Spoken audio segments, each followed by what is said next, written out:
Good morning students, welcome to Isha classes. मैं Priyanka Isha classes में आपका वेलकम करती हूँ। आज मैं आपके साथ डिस्कस करने जा रही हूँ chapter decimal which is of class 6 and this is our exercise number 8.5। Okay, तो आज हमारा फर्स्ट क्वेश्चन होगा। बेटा, अब तक हमने डेसिमल वाले चैप्टर में बहुत सारा पार्ट कवर किया है। उस पार्ट में basic concept and your exercise number 8.1, 2, 3, 4 all has been covered. So I will recommend कि आप एक बार चैनल की प्लेलिस्ट में जाकर और उन सारे पार्ट को आप देख लेंगे तो आपको और ज्यादा अच्छे से कंसेप्ट क्लियर होगा। ठीक है। एंड यस, जो भी इस चैनल पे नया है प्लीज लाइक कर लें, शेयर कर लें और चैनल को सब्सक्राइब कर दें सो दैट जब भी एक नई वीडियो मैं पोस्ट करूंगी चैनल के ऊपर तो आपको नोटिफिकेशन यूट्यूब की तरफ से आ जाएगा। ठीक है।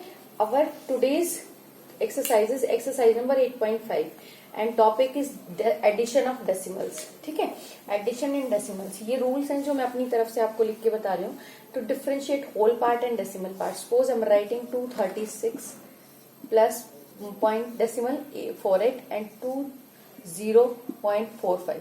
तो आपको सबसे पहले इसमें देखना होगा होल पार्ट कौन सा decimal. So this is called your whole part and this is your decimal section. Okay, second decimal should be in same column. इसका मतलब क्या है कि अगर मैं इस नंबर के अंदर दूसरा number which is 20.45 if I am going to add this number, so मैं इस बात का ध्यान रखूंगी कि ये डेसिमल जो है ये इसी डेसिमल के नीचे आना चाहिए। That is I will right 20 here and 25 here and 0 will come here। ठीक है, तो ये जो डेसिमल वाला कॉलम है ये कभी भी डिस्टर्ब नहीं होना चाहिए। ये जो है सेम कॉलम में आना ही आना चाहिए। ठीक है, मैं आपको एक क्वेश्चन अटेम्प्ट करके दिखा देती हूँ, then you will come to know it in a more better way. Okay students, so our first question is question number 1 and this is our a part. This is 0.007 plus 8.5 plus 30.08. Okay, so I'm writing all the numbers 0.0078. As I told you, decimal section should not be disturbed. 30.08 और बाकी जितनी भी spaces हैं vacant है उसमें आप 0 fill कर सकते हो। Then add these numbers. So 7 will come here, 8 will come here, 5 will come here, 8 and this is again 3. This is the way to do addition in case of decimals. Addition. ठीक है, बस आपको दो rule याद रखने हैं, whole part and second is your decimal part. मैं आपको एक और क्वेश्चन करके दिखा देती हूँ।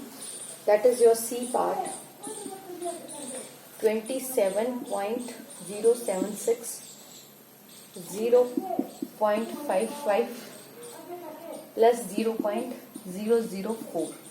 ठीक है, so you will write it as here 076 then decimal 55. So 0 will come here, 0 will come here. So decimal 004. So 0 will again come here. So add these numbers 6, 4, 10, 7, 4, 5, 12, 1 carry thara 13, 1 again carry to 6, decimal 7, 2. Okay. This is the way to do addition in case of fractions. आप इस तरह से 6 section है उन्होंने दे रखे हैं, आप 6 के 6 अटेम्प्ट कर सकते हो, बहुत इजी है, आराम से हो जाएगा। ठीक है, you will try it on your on और आई कैन अश्योर यू आप आराम से हो जाएगा। अगर आपने 2 को अच्छे से लिखा है तो आप इजीली इनको कर सकते हो। चलो मैं एक और कर देती हूँ which is your d section 25.65 plus 9.005 plus 3.7। Okay, so write the numbers here 0.65 9.005 3.7। Okay, और वैकेंट प्लेसेस पे आप 0 फिल कर दीजिए। Then write 5, 5, 13, 1, so 15, 16 are 3, 19, 1 and 3. This is your answer. This is your answer. Okay, this is the way how to do additions in case of a decimal number of decimal numbers. ठीक है, ये easily हो जाएगा। अब हम move करते हैं second question की तरफ। अब हम जा रहे हैं वर्ड प्रॉब्लम पे which is based on addition of decimals. एक कंसेप्ट हमेशा याद रखेंगे, व्हेन एवर जब भी आपसे टोटल अमाउंट पूछा जाए, टोटल किसी चीज के लिए पूछा जाए टोटल, और एक चीज होती है लेफ्ट। जब भी टोटल होगा देन 99% केसेस में एडिशन होता है, लेफ्ट अगर होगा तो सब्ट्रैक्शन होता है।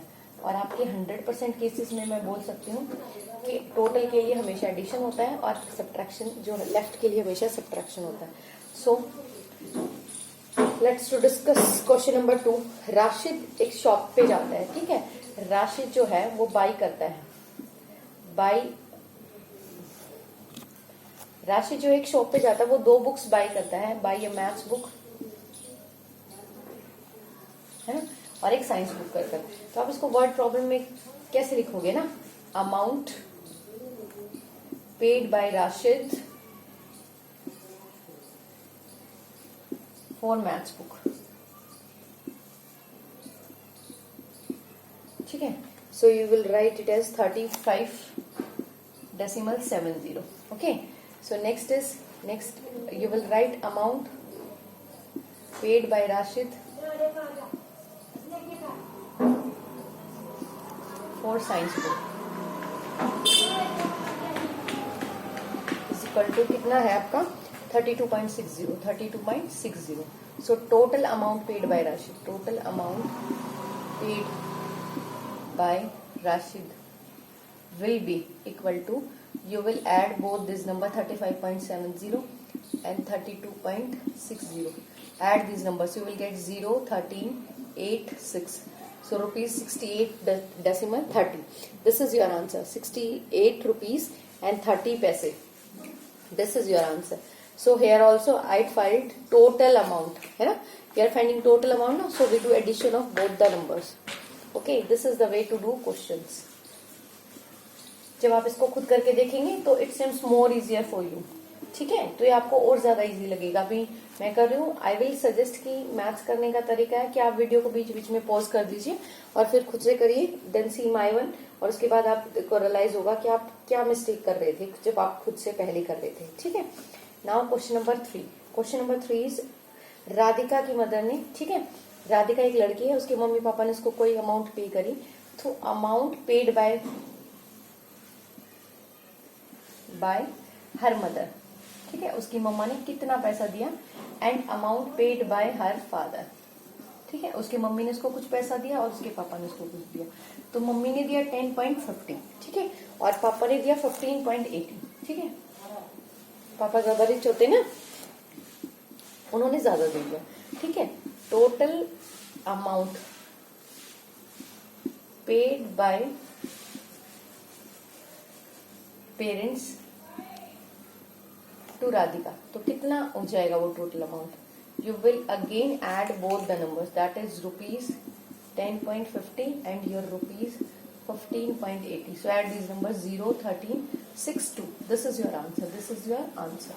ठीक है, एक लड़की को उसके मम्मी पापा ने कुछ अमाउंट दिया था, ये मम्मा ने किया था, ये पापा ने किया था, तो लड़की के पास टोटल अमाउंट कितना हो गया? तो हम दोनों के दोनों नंबर्स को ऐड कर देंगे, we will add both of the numbers. ठीक है, now I am going on question number 3। I hope students आपको क्लियर हो रहा होगा। क्या दिक्कत आई, आई विल सजेस्ट कि आप वीडियो को रिवाइंड करके देख सकते हैं। नसरीन अपनी ड्रेस बनवाना चाहता था, सो नसरीन ने शर्ट और पैंट के लिए कपड़ा खरीदा, है ना, नसरीन, और कपड़े को दे रखा है यूनिट्स में, मीटर और सेंटीमीटर में। ठीक है, सो आई विल राइट नसरीन बॉट, so I will write cloth bought for shirt, ठीक है, and then cloth bought for trouser, उन्होंने ट्राउजर को मेंशन किया, तो उन्होंने कहा 3 मीटर एंड योर 20 सेंटीमीटर, 20 यहाँ पे लिख लीजिए centimetre, this is your metre, and 2 metre and 5 centimetre. ठीक है, तो total cloth bought for his dress, ठीक है, कितना हो जाएगा total cloth? You will add 25 and 5। देखो, आपको इस चीज के लिए एक बात का पता होना चाहिए कि मीटर और सेंटीमीटर में जो रिलेशन होता है ना, वो ये होता है, ठीक है, 100 का रिलेशन होता है कि 1 मीटर में 100 सेंटीमीटर, 1 सेंटीमीटर में 1/100, 1/100 ऑफ मीटर। तो हमने 1/100 किस में आता है? आपका 10th और 100th, 10th और 100। अगर आप इसको डेसिमल में लिखोगे, then you will write it as 3.20 and 2.05, you will write it as. तो आपको ये पता होना चाहिए, अगर यहाँ पे मीटर और सेंटीमीटर की जगह किलोमीटर और मीटर होता, तो आपको पता है कि 1 किलोमीटर और मीटर में 1000 का रिलेशन है। तो ये 20 है, ये it will become 0.020, it will become 0.020। ठीक है, अभी कोई क्वेश्चन आएगा further, then I will tell you कि इस तरह का क्वेश्चन कैसे करना है। ठीक है ना। Moving to question number 5, question number 5, ठीक है। नरेश एक लड़का है, वो बहुत फिजिक के लिए अपना बहुत अटेंटिव है, तो वो वॉक करता है, ठीक है। So distance covered in morning, travelled in morning, ठीक है। वो मॉर्निंग में भी ट्रैवल करता है एंड देन इवनिंग में भी ट्रैवल करता है। सो मॉर्निंग वाले को मैं यहाँ लिख देती हूँ, that is in kilometre and metre. Kilometre is of 2 kilometre and metre is of 35। अब हमें पता है कि किलोमीटर और मीटर में 1000 का रिलेशन होता है। So I will write 35 at 035 and 1 kilometre and 7 metre, so I will write it 1 kilometre and 007 metre, ठीक है। तो इन दोनों को ऐड कर दीजिए, this will come 42 and 3, so 3042, this will be your answer, 3042, because this is in kilometer and this is in meter। Clear हुआ आप लोगों को? सो आपको ये बेसिक स्टैंडर्ड नोटेशंस याद करनी पड़ेंगी। मैंने लास्ट क्लास में ये भी बहुत अच्छे से कराया था कि कैसे इनका कन्वर्जन किया जाता है, मीटर को किलोमीटर में, सेंटीमीटर में, मिलीमीटर में। सो आई विल सजेस्ट कि आप एक बार वो जाकर भी बच्चा देख ले, तो उससे आपका ज्यादा क्लियर होगा, ठीक है। Next question is of your question number 6 में क्या कह रहा है कि एक लड़की है सुनीता, वो ट्रैवल करती है 15 किलोमीटर टू 100। तो हम लिखेंगे, we will write down distance travelled, ठीक है, by bus. Distance travelled by bus is 15 and 268। This is in metre and this is in kilometre, ठीक है। Then distance travelled by car and distance travelled on foot, write down है on foot, ठीक है। तो by car है 7 kilometre and 007 metre, 500 metre. तो अब 500 जो वो मीटर में है, तो इसका मतलब यहाँ पे 0 है, तो तीनों को ऐड करेंगे, ठीक है। तीनों को ऐड करेंगे, ये मीटर किलोमीटर में है and this is in metre. 15 268 7007 0 and 500। बेटा 500 मैंने यहाँ पे इसलिए लिखा है because this is in metre और किलोमीटर पूरा हुआ ही नहीं, so this is in 0। So we will add 15, 7, 7, then 12, 2. Okay. So this is in kilometer. ये total distance जो किलोमीटर में, this is the total distance in meter. This is your answer. This is your answer. अब 7 question है which is very easy. I am leaving this question for all of you. बहुत easy question है, आप आराम से कर लेंगे। मैं एक बार बता देती हूँ। रवि ने इतने किलोग्राम और इतने ग्राम राइस खरीदा है, इतने किलोग्राम और इतने ग्राम शुगर खरीदा है, इतने किलोग्राम और इतने ग्राम फ्लोर मतलब आटा खरीदा है। तो टोटल वेट बताना उसकी परचेज का। नहीं जैसे किलोग्राम और ग्राम में था ना, kilogram and this is in gram. So उसने 5 kilogram and 400 gram is your rice and 2 kilogram and 20 gram is your sugar and 10 kilogram and 850 gram is your flour। Okay, this is your flour, this is your sugar and this is your rice। so 0 आ जाएगा यहाँ पे, ठीक है। so add them 7 12 so 8 something else, ठीक है। this will be in kilogram and this is in gram। this is your answer, ठीक है। Students I hope you like my class. So please like करना, शेयर करना और subscribe करना channel को बिल्कुल ना भूले। Thank you and have a nice day. Keep smiling. अपना ख्याल रखें।